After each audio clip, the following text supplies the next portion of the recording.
ಆತ್ಮೀಯರೇ, ನಿಮಗೆಲ್ಲ ಶಿವಕುಮಾರ್ ಸ್ವಾಮಿ ಯರಬಾಗನ ನಮಸ್ಕಾರಗಳು ಹಾಗೂ ಗುರುಮನೆ ಚಾನೆಲ್ಗೆ ನಿಮಗೆ ಆತ್ಮೀಯ ಸ್ವಾಗತ. ಈ ದಿನ ಬೀದರ್ ಜಿಲ್ಲೆಯ ಬಸವಕಲ್ಯಾಣ ತಾಲೂಕಿನ ಗೋಕುಳು ಗ್ರಾಮದ ಶ್ರೀ ವೀರಭದ್ರೇಶ್ವರ ಸ್ವಾಮಿಯ ದರ್ಶನ ಮಾಡೋಣ ಬನ್ನಿ.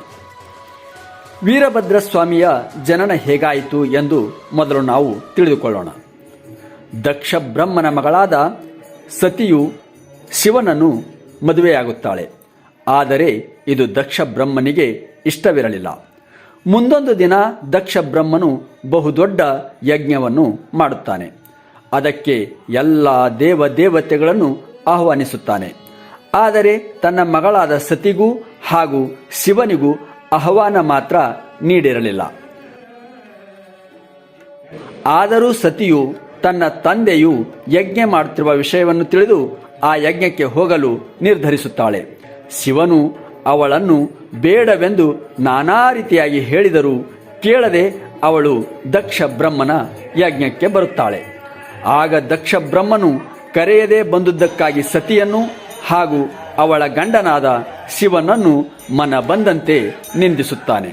ಇದರಿಂದಾಗಿ ಸತಿಯು ಅವಮಾನ ತಾಳಲಾರದೆ ಯಜ್ಞದಲ್ಲಿ ಬಿದ್ದು ಆತ್ಮಹತ್ಯೆ ಮಾಡಿಕೊಳ್ಳುತ್ತಾಳೆ.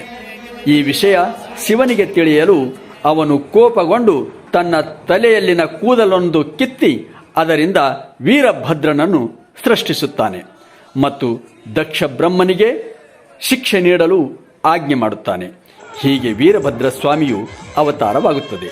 ಭಕ್ತಿಯಿಂದ ಬಂದವರಿಗೆ ಬೇಡಿದ್ದನ್ನು ಕೊಡುವಂತ ಶಕ್ತಿ ರೂಪನು ಈ ವೀರಭದ್ರ ಸ್ವಾಮಿಯಾಗಿದ್ದಾನೆ ಎಂದು ಹೇಳಲಾಗುತ್ತದೆ. ದೇಶಾದ್ಯಂತ ಹಲವಾರು ಕಡೆ ಈ ವೀರಭದ್ರ ಸ್ವಾಮಿಯ ದೇವಸ್ಥಾನಗಳು ನೆಲೆಗೊಂಡಿವೆ.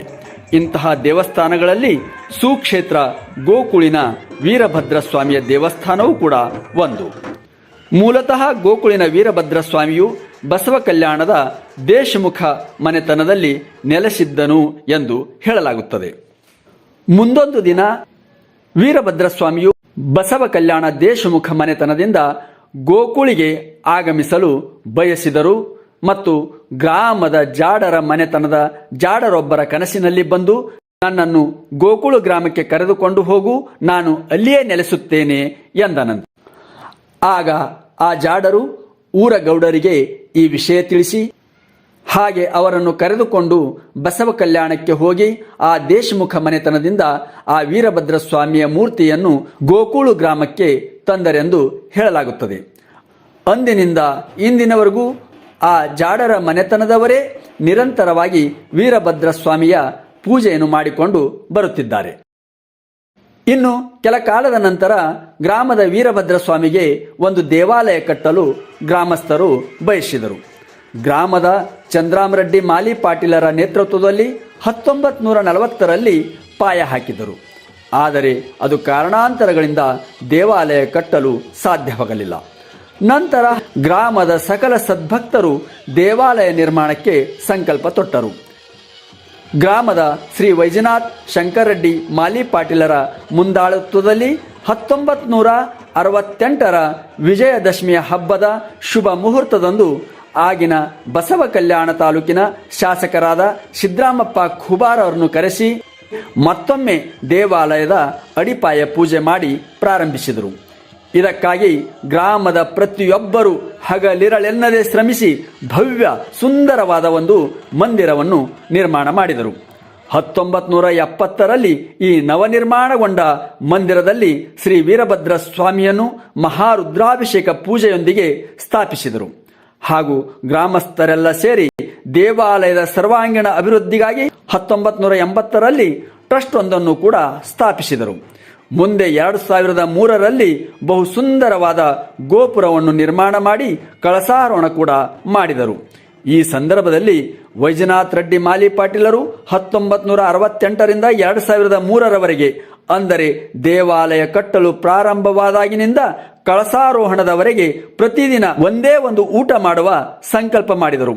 ಅವರ ಭಕ್ತಿಯ ಹಿಂದೆ ಸಮಸ್ತ ಗ್ರಾಮಸ್ಥರು ಒಂದು ಶಕ್ತಿಯಾಗಿ ಅವರ ಬೆನ್ನೆಲುಬಾಗಿ ನಿಂತರು. ಅದರ ಫಲವಾಗಿ ಸಂಕಟದಲ್ಲಿರುವ ಭಕ್ತರನ್ನು ರಕ್ಷಿಸುವ ಭಕ್ತರ ಪಾಲಿಗೆ ಭಾಗ್ಯ ನಿಧಿಯಾಗಿರುವ ಶ್ರೀ ವೀರಭದ್ರ ಸ್ವಾಮಿಯ ದೇವಸ್ಥಾನವು ಗೋಕುಳಿನ ಗ್ರಾಮದಲ್ಲಿ ನೆಲೆ ನಿಂತಿದೆ ಎನ್ನಬಹುದು. ಕರ್ನಾಟಕವಲ್ಲದೆ ಆಂಧ್ರ ಪ್ರದೇಶ, ಮಹಾರಾಷ್ಟ್ರ ಹೀಗೆ ಅನೇಕ ಕಡೆ ಭಕ್ತರ ಮನೆ ದೇವರಾಗಿದ್ದಾರೆ ಈ ವೀರಭದ್ರ ಸ್ವಾಮಿಯು. ಈ ಭಕ್ತರೆಲ್ಲ ಸೇರಿ ವೀರಭದ್ರ ಸ್ವಾಮಿಯ ರಥೋತ್ಸವ ಮಾಡಲು ಬಯಸಿದರು. 2004ರಿಂದ 2009ರವರೆಗೆ ರಥ ನಿರ್ಮಾಣಕ್ಕೆ ಸಮಯ ತಗಲಿತು. ನಂತರ 2016ರಲ್ಲಿ ಅಗ್ನಿಕುಂಡ ಕೂಡ ನಿರ್ಮಾಣವಾಯಿತು. ನಂತರ 2017ರಲ್ಲಿ ಹುಮ್ನಾಬಾದ್ನ ಹಿರೇಮಠದ ಪೂಜ್ಯರಾದ ಶ್ರೀ ಶಟಸ್ಥಲ ಬ್ರಹ್ಮಿ ರೇಣುಕ ಗಂಗಾಧರ ಶಿವಾಚಾರ್ಯರ ನೇತೃತ್ವದಲ್ಲಿ ಅತಿ ವಿಜೃಂಭಣೆಯಿಂದ ರಥೋತ್ಸವ ಜರುಗಿತು. 5 ದಿನಗಳ ಪರ್ಯಂತ ನಡೆಯುವ ಈ ಜಾತ್ರೆಯು ಗ್ರಾಮದ ಪೂಜ್ಯರಾದ ಶ್ರೀ ಅಭಿನವ ಘನಲಿಂಗ ದೇವರ ಒಂದು ದಿವ್ಯ ಸಾನ್ನಿಧ್ಯದಲ್ಲಿ ಪ್ರತಿ ವರ್ಷ ಶಿವರಾತ್ರಿಯಂದು ವೀರಭದ್ರ ಸ್ವಾಮಿಗೆ ಎಣ್ಣೆ ಹಚ್ಚುವುದರ ಮೂಲಕ ಜಾತ್ರೆಯು ಪ್ರಾರಂಭವಾಗುತ್ತದೆ. ನಂತರ 2 ದಿನಗಳ ಕಾಲ ನಿರಂತರ ರುದ್ರಾಭಿಷೇಕ, ಪುರಾಣ, ಪ್ರವಚನ, ಸಾಂಸ್ಕೃತಿಕ ಕಾರ್ಯಕ್ರಮಗಳು ಜರುಗುವವು. 4ನೇ ದಿನ ಪಲ್ಲಕ್ಕಿ ಉತ್ಸವ ಹಾಗೂ ಅಗ್ನಿ ಪೂಜೆ ನೆರವೇರುವುದು. 5ನೇ ದಿನ ವೀರಭದ್ರ ಸ್ವಾಮಿಯ ರಥೋತ್ಸವವು ಬಾಜಾ, ಭಜಂತ್ರಿ, ಡೊಳ್ಳು ಕುಣಿತ, ಹಲಗೆ, ನೃತ್ಯ, ವೀರಗಾಸೆ, ಸಿಡಿಮದ್ದುಗಳೊಂದಿಗೆ ವೈಭವದಿಂದ ಜರುಗುವುದರೊಂದಿಗೆ ಜಾತ್ರೆಯು ಮುಕ್ತಾಯವಾಗುತ್ತದೆ. ಆತ್ಮೀಯರೇ, ಭಕ್ತಿಯಿಂದ ಬಂದವರಿಗೆ ಸಕಲ ಸೌಭಾಗ್ಯಗಳನ್ನು ದಯಪಾಲಿಸುವ ಶಕ್ತಿಯುಳ್ಳಾತ ಸುಕ್ಷೇತ್ರ ಗೋಕುಳಿನ ಶ್ರೀ ವೀರಭದ್ರ ಸ್ವಾಮಿಯಾಗಿದ್ದಾನೆ. ತಾವುಗಳು ಬಂದು ದರ್ಶನ ಪಡೆದು ಸ್ವಾಮಿಯ ಕೃಪೆಗೆ ಪಾತ್ರರಾಗಿ ಎಂದು ಬಯಸುತ್ತೇನೆ. ಇದುವರೆಗೂ ಭಕ್ತಿಯಿಂದ ವೀಕ್ಷಿಸಿದ ತಮ್ಮೆಲ್ಲರಿಗೂ ಧನ್ಯವಾದಗಳು. ಹಾಗೂ ಇಂಥ ಹಲವಾರು ವಿಷಯಗಳನ್ನು ನಿಮ್ಮನ್ನು ತಲುಪಿಸುವ ಕಾರ್ಯ ಮಾಡುತ್ತಿರುವ ನಮ್ಮ ಚಾನಲ್ ಅನ್ನು ತಪ್ಪದೇ ಸಬ್ಸ್ಕ್ರೈಬ್ ಮಾಡಿ, ಬೆಲ್ ಬಟನ್ ಒತ್ತಿ, ಶೇರ್ ಮಾಡಿ. ಧನ್ಯವಾದಗಳು.